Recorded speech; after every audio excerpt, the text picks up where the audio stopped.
السلام علیکم ورحمۃ اللہ وبرکاتہ۔ سب سے بڑی بات یہ ہے کہ لوگ جو ابھی طاغوت کے بارے میں ڈسکشن کر رہے ہیں، سائل عدیم صاحب ہو گئے، انجینئر محمد علی مرزا صاحب ہو گئے، سب ہو گئے، اور لیکن اگر آپ دیکھیے گا آج کے زمانے میں سب سے بڑا طاغوت کون ہے؟ میرے نزدیک جو ہے سب سے بڑا طاغوت وہ ہے جو کہ اسلام کو جو ہے قرآن کے تھرو سمجھنے سے روکتا ہے اور اپنے بزرگوں کے تھرو سمجھنے کو انکریج کرتا ہے۔ مطلب اللہ نے قرآن نازل کی ہے، پورے انسانیت کے لیے نازل کی ہے، لیکن یہ لوگ چاہتے ہیں کہ لوگ جو ہے ان کی بات مانیں بزرگوں کے تھرو، اور قرآن کے آگے بھی جو فلٹر لگا دیا ہے انہوں نے، وہ بزرگوں کا ان کا فلٹر ہے۔ اب اس بزرگ آپ بول لو، سلف صالحین بول لو، کچھ بھی بول لو، لیکن ان کا یہ کہنے کا مطلب ہے کہ قرآن اور سنت جو ہے آپ کو ہمارے بزرگوں کے حساب سے سمجھنا پڑے گا۔ اگر آپ ہمارے بزرگوں کے حساب سے قرآن اور سنت نہیں سمجھو گے تو پھر جو ہے آپ گمراہ ہو جاؤ گے، ٹھیک ہے۔ لیکن اللہ نے یہ بات تو کہیں نہیں کہی ہے کہ آپ کو جو ہے کوئی بزرگ کو فالو کرنا ہے، کوئی ایسی بات نہیں کر رہا ہے۔ انفیکٹ اس کے اپوزٹ اللہ سبحانہ تعالیٰ بات کر رہا ہے کہ جب لوگوں کو یہ بولا جاتا ہے کہ اس کی پیروی کرو جو اللہ نے وحی کی ہے، تو وہ جواب دیتے ہیں کہ ہم کیا اپنے باپ دادا کو چھوڑ کے جو ہے اس کی پیروی کرے جو اللہ نے وحی کی ہے؟ تو یہ لوگ بھی وہی کرتے ہیں کہ یہ لوگ جو ہے بیسکلی پرسنالٹیز کی جو ہے عبادت کرنے کے لیے بولتے ہیں، ورڈ عبادت یوز نہیں کرتے ہیں، لیکن ایکچولی وہی ہوتا ہے کہ ہم کو اب جو ہے وہ قرآن پڑھ کے مجھے ہدایت نہیں مل سکتی جب تک میں کسی بزرگ کو نہیں پکڑوں گا، جب تک میں کسی فرقے کو نہیں پکڑوں گا، تب تک جو ہے میری ہدایت نہیں ہو سکتی۔ ابھی میں سائل عدیم صاحب کو سن رہا تھا، اور بھی بہت سارے عالم ہیں، ان کو بخاری مسلم کی جو حدیث ہے ان کو پتہ نہیں کیوں، ایون انجینئر محمد علی مرزا صاحب جو ہے بخاری مسلم کرتے رہتے ہیں، بولتے پوری امت کا اس پر اجماع ہے۔ سب سے بڑی بات، امت کا اجماع جو ہے نا، کوئی اللہ کے نزدیک جو ہے کوئی یہ نہیں ہوتا۔ آپ کو کبھی بھی کوئی بات پیش کرنی پڑے گی، آپ کو اللہ کی کتاب سے پیش کرنی پڑے گی۔ اجماع بول کے کوئی چیز ہوتا نہیں ہے، یہ صرف ایک بہت بڑا فراڈ ہے۔ اور سب سے بڑی بات یہ ہے کہ اگر آپ اجماع بول رہے ہو، آپ کسی پھر یہود و نصارہ کو دعوت کیسے دے سکتے ہو؟ آپ بولو گے تمہاری کتاب میں لکھا ہوا ہے کہ اللہ کے رسول آئیں گے، تو وہ تو یہی بولو گے نا کہ اس بات پہ ہم لوگ کے یہاں اجماع نہیں ہے۔ کسی بھی کرسچن سے یہ بات بولو گے کہ آپ میرے کو بتاؤ کہ آپ کے یہاں جو ہے ٹرینٹی کہاں لکھا ہوا ہے، تو وہ یہی بولیں گے کہ ہمارے یہاں اس بات پہ اجماع ہے۔ آپ ان سے پوچھو گے کہ آپ بتاؤ یہ کہاں لکھا ہوا ہے کہ جیزس گاڈ ہے، تو وہ تو یہی بولیں گے ہماری اس بات پہ اجماع ہے۔ تو قرآن ایکچولی جو ہے اجماع کو توڑنے ہی تو آیا ہے۔ اجماع تو سب سے بڑا بت ہے، سب سے بڑا بت اگر کوئی ہے تو وہ اجماع ہے، کیونکہ زیادہ تر لوگ جو چیز فالو کرنے رہتے ہیں وہ ایک انسٹیٹیوشن بن جاتا ہے، اور وہ انسٹیٹیوشن ایسا بن جاتا ہے کہ اس کو توڑنا جو ہے وہ ناممکن کے حد تک چلا جاتا ہے۔ اسی لیے اللہ سبحانہ تعالیٰ رسول بھیجتے ہیں تاکہ وہ جو اجماع بن گیا ہے، وہ جو بت بن گیا ہے، اس کو توڑا جائے۔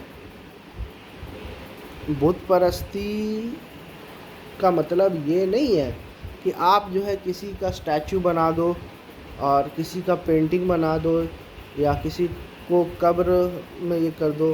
وہ تو بت پرستی کا آپ سمجھ لو ایک طرح سے اظہار ہے، وہ تو شرک کا اظہار ہے۔ بت بنانا تو شرک کا اظہار ہے۔ اصل شرک تو یہ ہے کہ آپ اللہ کے ساتھ جو ہے کسی اور کو شریک کریں۔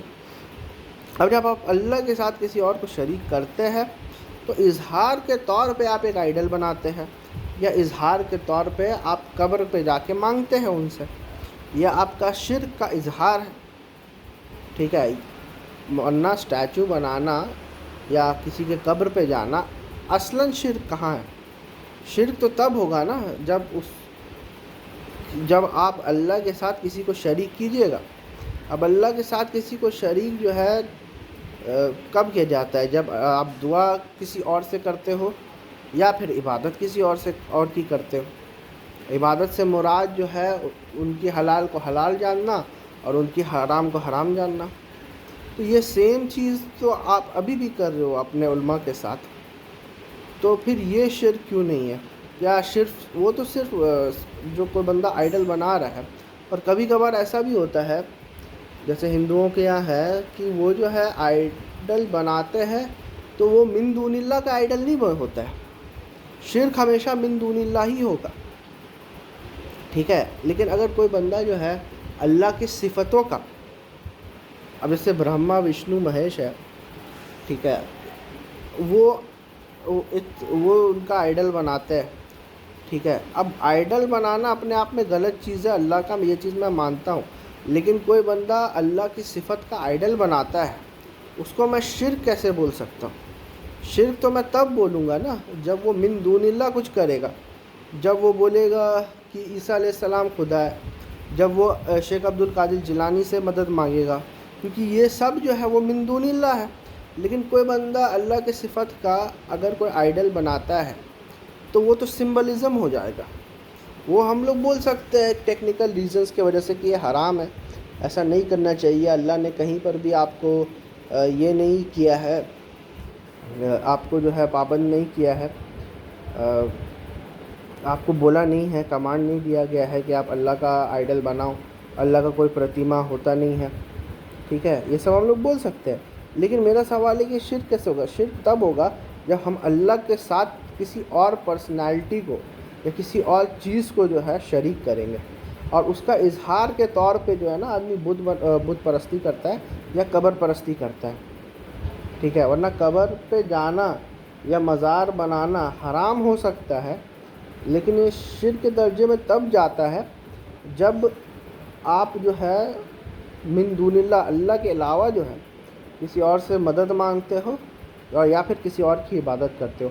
اور عبادت سے میرا مراد ہے کمپلیٹ اوبیڈینس. آپ کسی کے یا پھر الٹیمیٹ اوبیڈینس، آپ کسی کی بھی جو ہے کمپلیٹ اوبیڈینس کرتے ہو، اس کی ہاں میں ہاں ملاتے ہو، اس کے نہ میں نہ ملاتے ہو، تو آپ ان کی عبادت کر رہے ہو.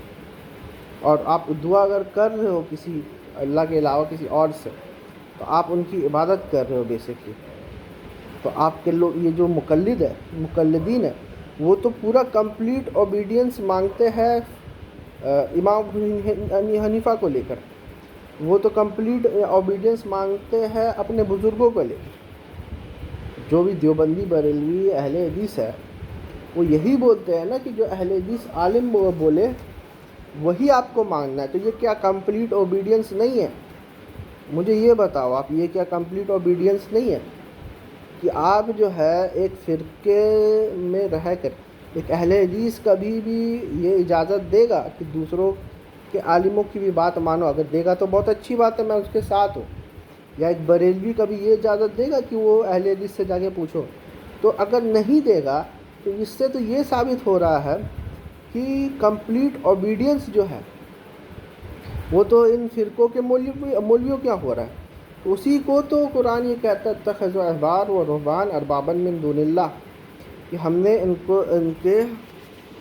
انہوں نے اپنے اسکالرس اینڈ مونکس کو اربابا من دون اللہ، رب بنا لیا ہے اللہ کے علاوہ. تو آپ چاہے بولے یا نہ بولے، آپ نے تو رب بنا لیا ہے، جیسے یہود و نصارہ نے رب بنا لیا تھا. تو اصل طاغوت تو یہ ہے میرے بھائی. اور یہ آپ کا بگاڑ سکتے ہیں، کوئی دوسرا آپ کا اتنا نہیں بگاڑ سکتا. مسلمانوں کا سب سے زیادہ کسی نے کچھ بگاڑا ہے تو وہ غیر مسلموں نے نہیں بگاڑا میرے حساب سے، انلیس کوئی ایسا واقعہ مل جاتا ہے کہ کوئی آرمی آتا ہے اور کسی سویلینز کو مار دیتا ہے، جیسے ابھی فلسطین میں ہو رہا ہے. ٹھیک ہے، لیکن وہ بہت ہی ایک طرح سے آپ سمجھ لیجئے جغرافیکل اور پولیٹیکل سیناریو میں ایسا ہوتا ہے، روز روز نہیں ہوتا ہے ویسا. مطلب ابھی ہو رہا ہے لیکن یوزولی یہ کرونک نہیں ہوتا. لیکن کرونیکلی اگر کوئی مسلمانوں کو سب سے زیادہ ہارم کیا ہے، جو اسلام کے ریپوٹیشن کو سب سے زیادہ ہارم کیا ہے، تو وہ خود جو ہے مولوی حضرات اور ان کی جو اندھا دھند پیروی کرنے والے لوگ ہوتے ہیں. اور وہ ایسا کرتے ہیں جب، اور ان لوگ کا ایک الگ ہی پرسنالٹی ہوتا ہے، وہ نارمل لوگوں سے ہمیشہ الگ ہی دکھیں گے، ٹھیک ہے. وہ اپنا اٹائر کو جو ہے نا، ان کے لیے ریلیجیس ہونا جو ہے نا وہ اتنا امپورٹنٹ نہیں ہے جتنا ریلیجیس دکھنا امپورٹنٹ ہے. تو ماشاء اللہ حجاب میں آئیں گے، ارے بھائی اگر آپ کو حجاب پہننا ہی ہے، آپ کے پوائنٹ آف ویو سے کے حساب سے ہم لوگ حجاب اس لیے پہنتے ہیں تاکہ ہماری بیوٹی دکھے نا، تو پھر آپ سوشل میڈیا میں کیوں ہو؟ آپ اگر سوشل میڈیا میں ہو تو آپ کا بیوٹی حجاب کے ساتھ تو دکھ رہا ہے. آپ بولتے ہیں حجاب is beautiful, but it beats the purpose. آپ کے حساب سے it beats the purpose, because the purpose of حجاب was to prevent your beauty to be exposed.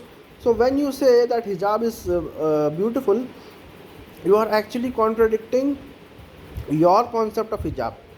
حالانکہ حجاب کا کانسیپٹ جو ہے صرف وائفز آف دا پروفٹس کے اوپر اپلائی ہوتا ہے قرآن کے حساب سے، لیکن ٹریڈیشنل علماء جو ہمارے ہے، جو آرتھوڈاکس علماء ہے، وہ یہی بولتے ہیں کہ نہیں، ہر وومن کے اوپر جو ہے حجاب فرض ہوگا. اور خالی ایموشنل باتیں لے کے بیٹھ جاتے ہیں، خالی جو ہے دھکیانوسی باتیں لے کے بیٹھ جاتے ہیں، دلائل کے ساتھ، کریٹیکل تھنکنگ کے ساتھ، انٹلیکٹ کے ساتھ کوئی جواب نہیں ہوتا ان کے پاس. ان کی بس نفرت والی باتیں سن لو. تو سب سے بڑے طاغوت جو ہے میرے حساب سے یہ لوگ ہیں جو کہ مسلمانوں کا سب سے زیادہ جو ہے نقصان ریلیجیس پوائنٹ آف ویو سے انہوں نے ہی کیا ہے.